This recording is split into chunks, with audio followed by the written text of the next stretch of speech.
అంటే భారతదేశంలో కళ ఇది. ఇది మన ప్రాచీన కళ.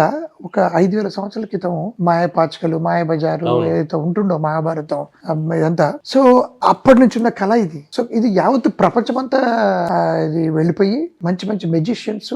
ఇప్పుడు ఇంతకుముందు మైకేల్ జాక్సన్ రిచెస్ట్ కళాకారుడు ఉండే, అవును. ఒక డాన్స్ హ్యాండ్ ఆయన. ఇప్పుడు డేవిడ్ కాపర్ఫీల్డ్ అని చెప్పిన ఈజ్ అమెరికాలో రిచెస్ట్ మెజిషియన్ అయిపోయాడు. ఇప్పుడు వాళ్ళ షో క్రిస్ ఏంజల్ డైలీ ఒక 1500 మంది 2000 మంది చూస్తారు టికెట్ పెట్టుకొని. ఆ, $200 $150 $150 టికెట్ పెట్టుకొని చూస్తారు. అంతమంది చూస్తుంటారు అక్కడ డైలీ. సో అది వాళ్ళ సంపదనే రోజుకి ఒక 15-20 లక్షలు సంపదన. అలాంటివి వాళ్ళు రిచెస్ట్ అయిపోయారు. అంటే మన భారతదేశం ప్రాచీన కళని యావత్ ప్రపంచమంతా మెజిషియన్స్ ఎంతో మంది దీని మీద ఉపాధి కలుపుకొని దీని మీద బతుకుతున్నారు.